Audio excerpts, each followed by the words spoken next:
आदरणीय संताबाई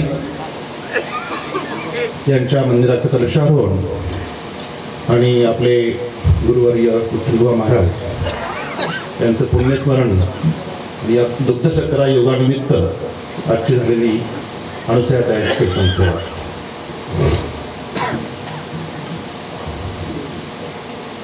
जी परमार्थाची परंपरा तपोनिधी शिवरामबुवा महाराजांनी सुरू केली आणि त्यानंतर ही परंपरा आता या अविरत सुरू आहे. सांगायचं प्रयोजन असं की परंपरा दोन मार्गाने चालते. एक असतो वंश परंपरा, त्याला मांस वंश असं म्हणतो, आणि दुसरी परंपरा असतो विद्यावंश. तर पहिली परंपरा जी आहे शिवरामबुवा महाराजांची ही मांस वंशांना पुढे आली नाही तर विद्यावंशांना पुढे आलेली आहे. त्यांच्या पट्टशिष्या आदरणीय संताबाई महाराज ह्या त्यांच्या मांस वंशातल्या नाही तर विद्यावंशातल्या आहेत. त्याचप्रमाणे नथुराम क्याहळकर महाराज हे देखील विद्यावंशातले आहेत. वंश परंपरेत आहेत पण विद्यावंश. त्यानंतर विठ्ठलबुवा महाराज हे मांस वंशातले आहेत, परंतु परंपरा जी आहे ही सरळ आलेली नाही आहे. शिवरामबुवा महाराज, संताबाई महाराज आणि नंतर विठ्ठलबुवा महाराज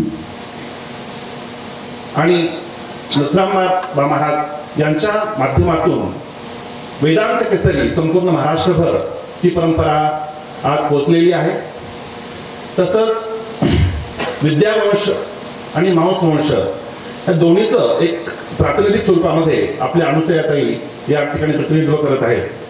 मला या ठिकाणी आनंद वाटतो की आपण सर्वजण या सोहळ्यामध्ये सहभागी झालेले आहात आणि अशीच परंपरा संपूर्ण या अंबरवाडी नगरीमध्ये अनेक रूपानं प्रसिद्ध होते. अनेक परंपरा जरी असतील एकीने तरी जशी संत परंपरा आहे 18 पगड जातीमध्ये एकीने याता याती धर्म नाही विष्णुदासा निर्णय हा ऐसा वेदशास्त्री. अशा प्रमाणे गावामध्ये अनेक प्रकारची जी आहेत ही मंदिरं उभी राहत आहेत. सगळ्यात मोठी वास्तू भगवान बाबांची मंदिराची वास्तू आता पूर्णत्वास आलेली आहे आणि लवकरच त्या ठिकाणी देखील प्राणप्रतिष्ठेचा कार्यक्रम या वर्षी किंवा पुढच्या वर्षापर्यंत होईल. या व्यासपीठातून आवाहन करतो की जशी आता ही वास्तू पूर्णत्वाला आलेली आहे आणि या ठिकाणी प्राणप्रतिष्ठा कलशारोहण या परवा 9 तारखेला होणार आहे, तसं त्या ठिकाणी देखील त्या वास्तूचं पूर्णत्वाचा लवकरच आपण सगळे साक्षी असणार आहोत. हे सर्व जी आहेत ही फक्त मंदिर उभं करून आपल्याला चालणार नाही. त्या ठिकाणी जी परंपरा आहे त्याची उज्ज्वल आणखी वाढ झाली पाहिजे यासाठी सर्वांनी प्रयत्न केले पाहिजे. संस्कार शाळा उभ्या केल्या पाहिजे. मग ती आताची जी लहान पिढी आहे या लहान पिढीसाठी देखील ती उपयुक्त ठरेल आणि अशीच परंपरा शतकानुशतके या गावातून पुढे सुरू राहील एवढी अपेक्षा व्यक्त करतो आणि या संपूर्ण उपक्रमासाठी मी शुभेच्छा देतो. जय हरी.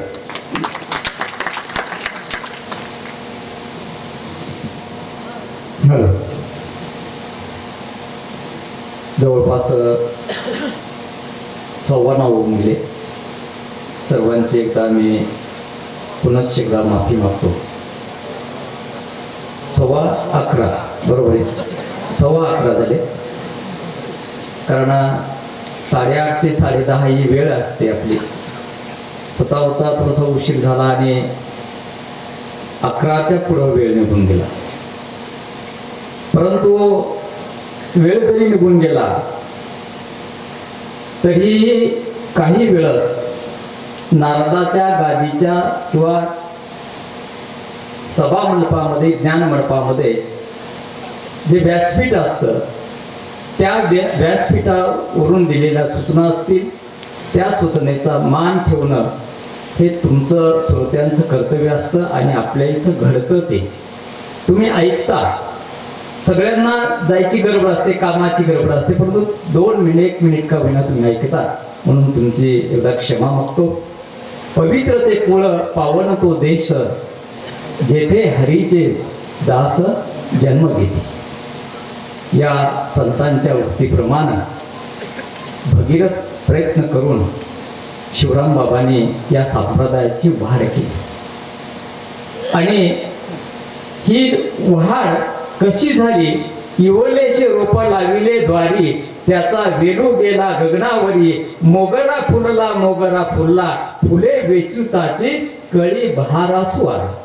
आणि हा वटवृक्ष आज महाराष्ट्रामध्ये हा या ज्ञानाचा वटवृक्ष नथुराम बाबांनी या महाराष्ट्रामध्ये घातलेला आहे. तसं ज्ञानेश्वरी रचिला पाया हे महाराष्ट्रामध्ये म्हणलं जातं, परंतु आपल्या मर्यादित आपल्या स्वार्थ भावनेनं आपल्याला म्हणता येईल की शिवराम बाबा रचिला पाया आणि नथू झालासे कळस, हे आपल्या भावनेनं म्हणता येईल.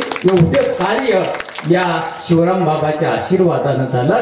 त्याचे 2 खांब, एक संताबाई आणि एक विठ्ठल बाबा, या परंपरेमध्ये आपण या वातावरणामध्ये हा अखंड हरिनाम सप्ताह साजरा करत असतो.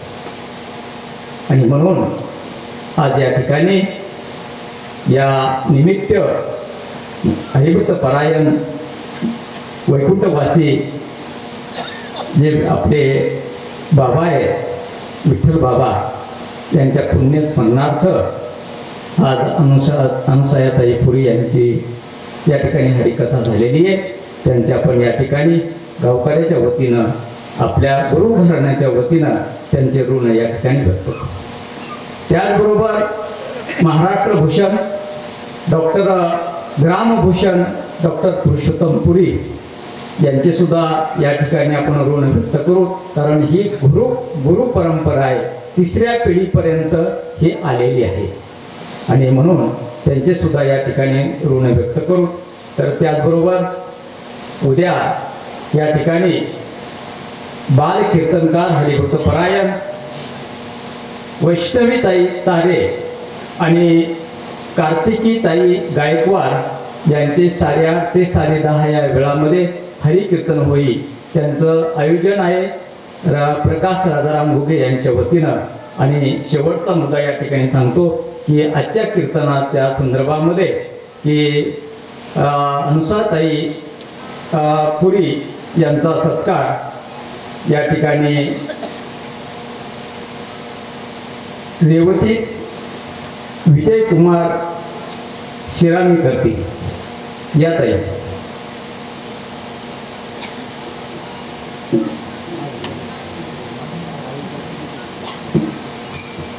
आणि त्यानंतर दुसरा सत्कार या ठिकाणी ग्रामभूषण, मराठवाडा भूषण, महाराष्ट्र भूषण डॉक्टर पुरुषोत्तम महाराज पुरी यांचा सत्कार. या पुरी घराण्यावर निश्चिम प्रेम करणारे आमच्या परिसरातील करंजी या गावचे चेअरमन सोपानरावजी ढोळे यांना मी अशी विनंती करतो की त्यांनी डॉक्टर पुरुषोत्तम पुरीजीचा या ठिकाणी सत्कार करावा.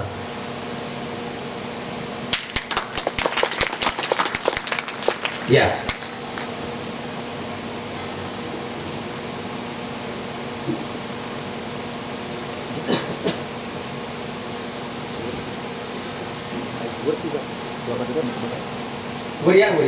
इथे बरं बाबा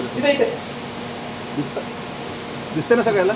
इकडे दिसतं पाहिजे. दिसतंय इकडे इकडे इकडे वर जावं.